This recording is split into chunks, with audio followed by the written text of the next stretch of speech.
नमस्कार, good afternoon. मैं विजयलक्ष्मी गुप्ता आप सभी भावी मुख्य सेविका बहनों का अपने चैनल पर स्वागत करती हूँ और ये आशा करती हूँ कि आप सभी स्वस्थ होंगी और मस्त होंगी।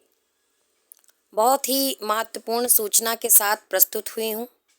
आप लोग सोच रहे होंगे कि इनके पास बड़ी सूचनाएं आती हैं, रोज़ नया नया लेकर चली आती हैं।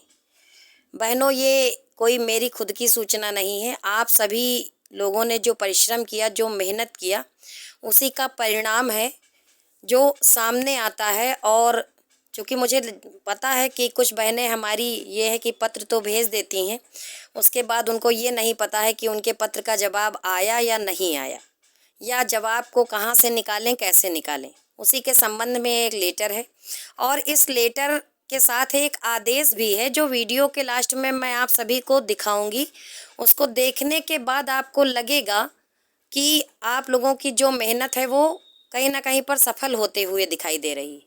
देखिए, ये पत्र तो खैर मेरा ही है, मेरे द्वारा भेजा गया है और ये वही पत्र है जो आप लोगों से भेजने के लिए कहा गया है। चूँकि आचार संहिता लगी है, कोर्ट में भर्ती पर स्टे लगा हुआ है और इस समय हम लोग कुछ और नहीं कर सकती हैं, लेकिन कलम में बहुत ताकत होती है, इसका इतिहास भी गवाह है। जब कोई हथियार काम नहीं आता है तो कलम साथ देती है। उसी का उदाहरण मैं प्रस्तुत करने जा रही हूँ और उन लोगों को भी मैं जवाब देना चाहती हूँ जो लोग ये कहते हैं कि लेटर से, ट्विटर से या कलम से कुछ नहीं होता है। तो मैं उनको बता देना चाहूँगी कि कलम से बहुत कुछ होता है। कम से कम आप कलम उठाइए, तो आपको लिखना तो आता हो। तो ये देखिए, जो हमारी भावी मुख्य सेविका बहनों ने जो प्रयास किया है उसका परिणाम है। ये 62 लेटर हैं जिनका जवाब संयुक्त रूप से दिया गया है और उस जवाब को मैं लास्ट में आपको दिखाऊंगी। पहले आप लेटर देखिए। ये 28 तारीख को भेजा गया लेटर है और मेरे द्वारा ही भेजा गया लेटर है। ये नाम आप देख सकते हैं, विजयलक्ष्मी गुप्ता जी का। ठीक है, आगे देखिए। चूँकि महिलाओं की प्राइवेसी का सवाल है तो मैंने नाम सबके छुपा दिए हैं, लेकिन मैं आपको पत्र दिखाना चाहूँगी कि काफ़ी मात्रा में हमारी बहनों ने जो प्रयासरत हैं और चाहती हैं कि ये भर्ती कोर्ट के भेंट ना चढ़ जाए और पंचवर्षीय योजना ना बन जाए, समय से उनको उनकी जॉब प्राप्त हो जाए, क्योंकि बेरोजगारी अपने चरम पर है। इलेक्शन होने को है, इसीलिए आचार संहिता लगी है और इस आचार संहिता में हालांकि भर्तियों पर कोई रोक नहीं है, लेकिन आयोग की कुछ कार्य प्रणाली है या कुछ पेच ऐसे फंसे हुए हैं न्यायालय में जिनके कारण हमारी जो भर्ती है उस पे स्टे है और वो रुकी हुई है। बहुत सारी प्रक्रियाएं ऐसी हैं जो हम लोगों को जाननी चाहिए पर कहीं से पता नहीं चल पा रही हैं, क्योंकि हमारी बहनें UPSSC बाल विकास पुष्टाहार विभाग स्वयं गई भी हैं, लेकिन वहाँ से कोई जवाब सूटेबल दिया नहीं जाता है। बस यहाँ से वहाँ दौड़ाया जाता है। UPSSC जाया गया तो वहाँ बोला गया कि आप वहाँ जाइए, बाल विकास पुष्टाहार वहाँ जाया जाता है तो बोला जाता है कि शासन के द्वारा फंसी है। मामला क्या है कोई नहीं जानता, लेकिन बहनों ने जो है CM सर को पत्र लिखा है। ये सारे पत्र हैं, आप लोग देखिए, सारे पत्र हैं। प्राइवेसी के चलते मैंने नाम और नंबर छुपा दिए हैं।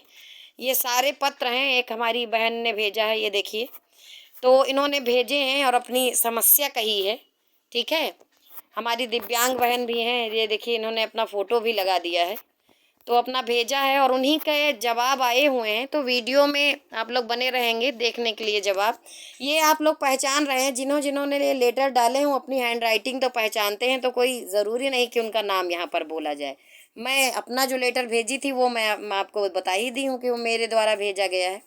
ये वही मैटर है जो आप लोगों को प्रोवाइड कराया गया था और आप लोगों ने डाला है। देखिए, आप लोगों ने इतने सारे लेटर डाले, इनका जवाब आया है और ये जवाब केवल आपकी भर्ती से संबंधित नहीं है। ये जवाब उन लोगों को भी है जो लोग बार बार आपको हतोत्साहित करते हैं, आपको मना करते हैं कि आप लेटर मत डालिए, आप ट्विटर मत डालिए और इससे कुछ नहीं होगा। तो मैं बताऊं, लिखित कार्यवाही पर ही सब कुछ होता है। कोर्ट भी जवाब लिखित में मानता है, कोई मौखिक कुछ भी कह दे जाके तो वहाँ पर नहीं माना जाता है, साक्ष्य माना जाता है। ये बहुत मान के चलिए अच्छा कदम है जो उठाया गया है और सफल भी हुआ है। इसकी सफलता आप देख सकते हैं कि समथिंग 62 लेटर की PDF मैं आपके सामने प्रस्तुत कर रही हूँ और इन्हीं लेटरों को टैग करके जवाब आया है। वो जवाब मैं आपको दिखाऊंगी। सब लोग आप लेटर देख चुके हैं तो ज़्यादा इंतज़ार ना करते हुए मैं आपको जवाब दिखाना चाहूँगी। ये आपको मैं थोड़ा सा वेट करिए, मैं अभी आपको जवाब दिखाती हूँ। ये देखिए, इसको तो आप लोग पहचानते हैं क्योंकि ऐसा ही सेम आदेश इसके पहले भी 46 लोगों को टैग करके मुख्यमंत्री उत्तर प्रदेश लोक भवन लखनऊ के द्वारा आपके पास भेजा गया है। ठीक है, ऐसा ही आपके पास आया हुआ है, तो इसमें कोई वो नहीं है। ये देखिए, प्रमुख सचिव बाल विकास सेवा एवं पुष्टाहार विभाग को आदेशित करते हुए, ये जो है अभी आप इसको पढ़ेंगे तो जान जाएंगे। मैं इसको जूम कर देती हूँ जिससे सभी लोग पढ़ पाएं।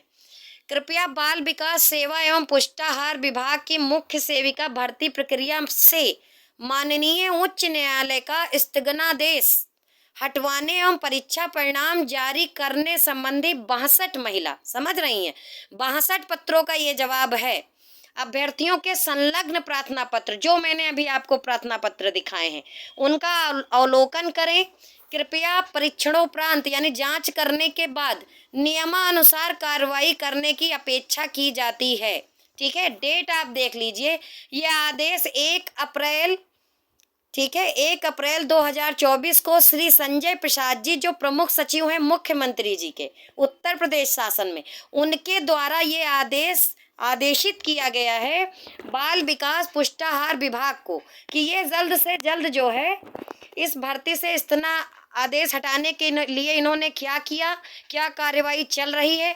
अब ये आदेश इन्होंने दिया, इस आदेश के संदर्भ में जो डेट दी गई है वो 17/4 दी गई है। ठीक है, 17/4 दी गई है।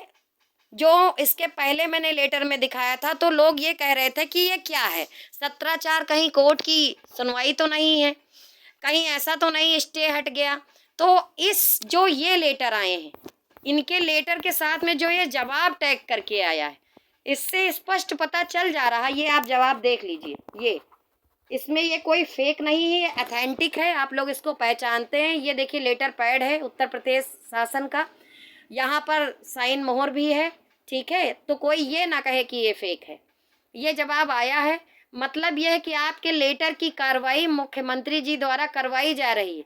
कहीं ना कहीं पर जब हम लोग बाल विकास पुष्टाहार विभाग जाते हैं तो वो लोग कहते हैं कि शासन के स्तर से रुका हुआ है, UP-SSC जाते हैं तो वो लोग बोलते हैं बाल विकास पुष्टाहार से रुका हुआ है। तो ये देखिए कि जब हम लोग पत्र CM सर को लिख रहे हैं तो वो UP-SSC को आदेशित नहीं कर रहे हैं, बाल विकास पुष्टाहार विभाग को आदेशित कर रहे हैं। मतलब जो भी लापरवाही बरती जा रही है वो कहीं ना कहीं विभाग की तरफ से बरती जा रही है।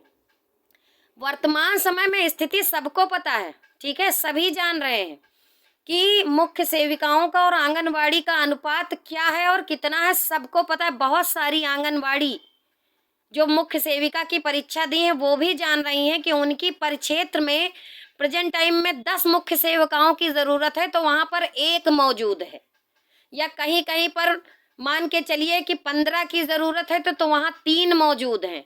और तो और हालात ये हैं कि मुख्य सेविकाओं को CDPO का भी चार्ज दे दिया गया है। मतलब ज़मीनी हकीकत कुछ और ही है। मुद्दा ये है कि अगर हम लोग RTI डालें, ठीक है, जो हकीकत है, आप वीडियो देखिएगा YouTube पे विकास दिव्य कीर्ति जी का मौजूद है कि RTI जो डालता है उसको भी नुकसान उठाना पड़ता है। पता चल जाता है कि हमने RTI डाली या किसी ने RTI डाली है और इनकी विभाग की पोल खुल रही है तो उस व्यक्ति विशेष पर दबाव बनाया जाता है। ये है ज़मीनी हकीकत। यानी कि अगर कोई क्रांति लाना चाहता है या कोई सच कहना चाहता है तो उसकी आवाज़ को दबाने का पूरा प्रयास किया जाता है। कहीं ना कहीं पर विभाग बाल विकास सेवा पुष्टाहार विभाग ही की लचर प्रणाली है जो 126 संविदा कर्मियों के पद इसमें जोड़ करके अधियाचित करके UP-SSC को दिए गए और उसके बाद में उन्हीं पदों पर कोर्ट केस हो गया और अब सुनवाई नहीं हो पा रही है, डेट तक नहीं मिल पा रही है। तो इसके जिम्मेदार अभ्यर्थी बिल्कुल भी नहीं है। सरकारें और संबंधित विभाग मजबूर करते हैं अभ्यर्थियों को कोर्ट में थर्ड पार्टी बनने के लिए। सच बोलने वालों को दबाया जाता है। मैं खुद भुक्तभोगी हूँ। जब भी मैं कहीं जाती हूँ या बात करती हूँ तो सिर्फ ये पता चल जाता है कि ये वही हैं, तो हमसे ये बोला जाता है कि आप भड़काती हैं। हम भड़काते नहीं हैं, हम बेरोजगार हैं, ठीक है। और चूँकि मैंने ये फॉर्म भरा है और मेरी एज भी अब ज़्यादा हो गई है, तो मेरे पास एकमात्र समझ लीजिए यही मौका है एक सम्मानित जीवन जीने का। जब मुझे नौकरी मिल जाएगी तो मैं एक अच्छा जीवन जी पाऊंगी। इसी उम्मीद में, इसी लालसा में मैं प्रयासरत हूँ, लेकिन आवाज़ों को दबाया जा रहा है ये कह करके कि आप नेतागिरी कर रही हैं। तो ये कोई नेतागिरी नहीं होती है। अपना हक अधिकार मांगना, संवैधानिक तरीके से अपनी बात शासन तक पहुंचाना अगर नेतागिरी है तो फिर अब हम क्या ही कर सकते हैं। जबकि मैं जहां भी गई, जितनी बार गई, चाहे पत्र के माध्यम से चाहे सेल्फ से, मैंने सिर्फ हाथ जोड़कर निवेदन ही किया है। बाकी आप लोग समझदार हैं, साक्ष्य आपके समक्ष है। मैं फिर कहूँगी, जो बहनें अभी तक लेटर नहीं डाली हैं वो लेटर डालें और बार बार अपनी समस्याओं को शासन तक पहुंचाएं। मैं जानती हूं कि मुख्यमंत्री सर हम लोगों के लिए बहुत ही ज़्यादा गंभीर हैं, संवेदनशील हैं, लेकिन उन तक हमारी बात पहुंचने ही नहीं दी जाती है। बीच में ही बातों को दबा लिया जाता है। आईसीडीएस विभाग में कर्मचारियों की इस समय बहुत ज़्यादा ज़रूरत है। और जो ये कुपोषण संबंधी कार्यक्रम चल रहा है, आप खुद देखिए कि ओवरलोड होकर के कितना सफल हो पा रहा है। सभी जमीनी हकीकत जानते हैं, मगर कोई आवाज़ इसलिए नहीं उठाना चाहता है कि कोई अकेला बंदा आवाज़ उठाने जाएगा तो उसकी आवाज़ को दबाने का पूरा प्रयास किया जाएगा। बाकी आप लोग वीडियो को पूरा देख ही लिए हैं, पूरा मामला समझ में आ ही गया है। मुझे पूरी उम्मीद है कि शासन प्रशासन हमारी बात को समझेगा, गंभीरता से लेगा और जल्द से जल्द हमारी भर्ती के संबंध में त्वरित कार्रवाई की जाएगी और न्यायालय से भी हम लोगों को जल्दी ही न्याय प्राप्त होगा। इसी उम्मीद के साथ जल्द ही अगली वीडियो में मिलेंगे। और मैं चाहती हूँ कि ज़्यादा से ज़्यादा ये वीडियो शेयर किया जाए, इसको लाइक भी किया जाए और मेरे चैनल को आप लोग बिल्कुल सब्सक्राइब कर लीजिए। धन्यवाद।